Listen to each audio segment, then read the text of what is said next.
The BRICS Summit 2024 has been taking place in Kazan, Russia, with a number of stakeholders from various BRICS nations and beyond. Among those with an interest in the summit outcomes is organized labor, who themselves held a BRICS Trade Union Forum in the Russian city of Sochi. To talk to us a little bit more about BRICS and labor issues, I spoke to Mr. Bongani Masuku, who's the International Secretary of the Congress of South African Trade Unions, COSATU. Mr. Bongani Masuku, thank you very much indeed for joining us on the BRICS Africa Channel. Thank you very much, and also thank you to your listeners. So the BRICS Summit is currently underway in Russia. I just wonder, from a trade union perspective, what issues should be on the agenda and you hope are being discussed? Thank you very much, Peter, and greetings once again to your listeners. First and foremost, COSATU is part of the BRICS Trade Union Forum, in which we participate together with the trade union from fellow BRICS countries. We just concluded our own on the 8th and 9th of September in the city of Sochi in Russia. So there was a declaration which has been a product of discussions between the unions in these BRICS countries, in the big countries.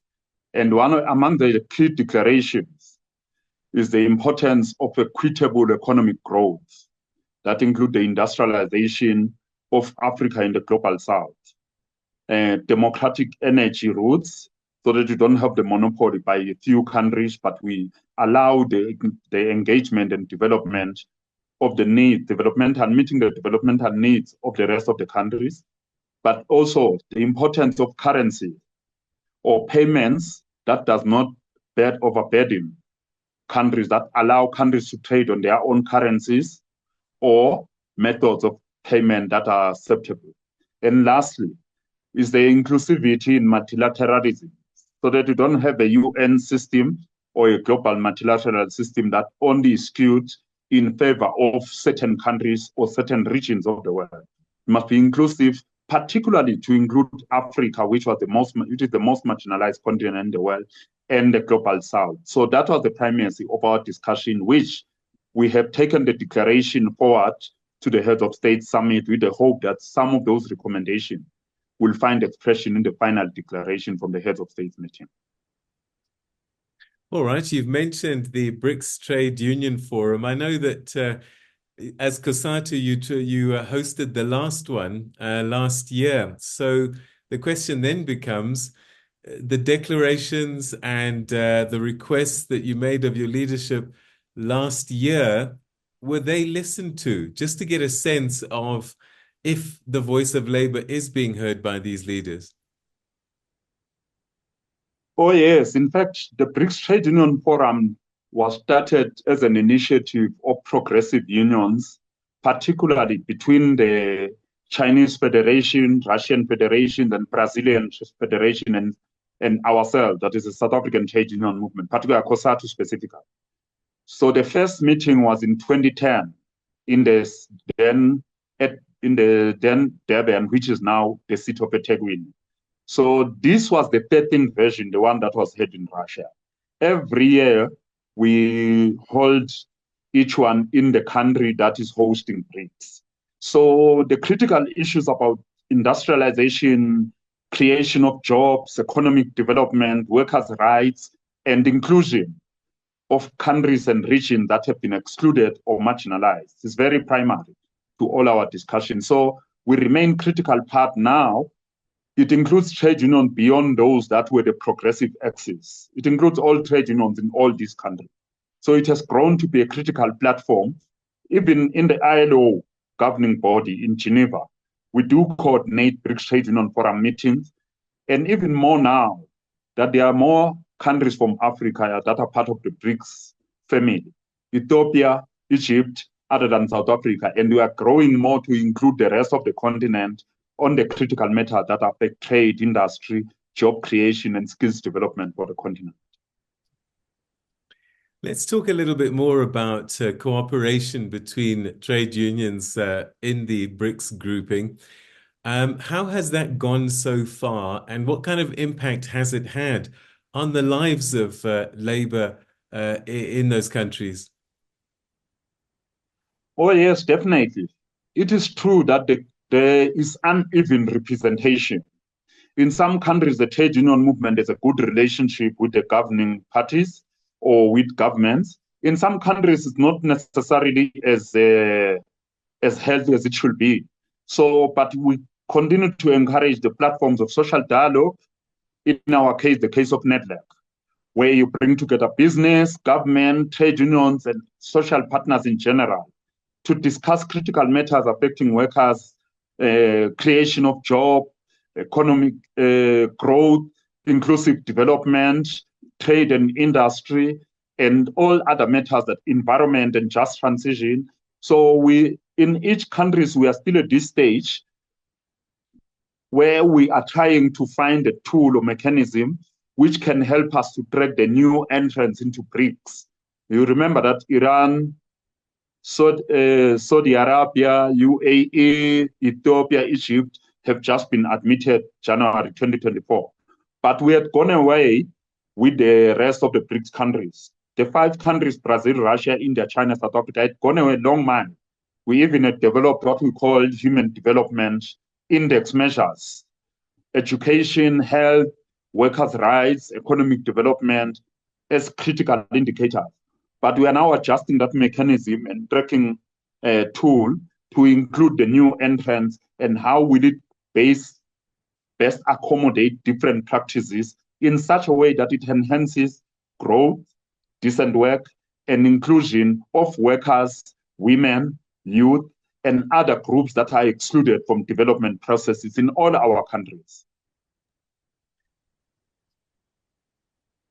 Is there a process to try and make sure that there are basic standards of labor practice across BRICS so that one gets some kind of uniformity to make sure that no one's getting left behind in this grouping? Oh, yes, definitely. In fact, that's a critical point. We work with the ILO, the International Labour Organization, and the International Labour Organization has very developed instruments, which we call conventions and recommendations. They set minimum standards in almost every sector or critical sector of society.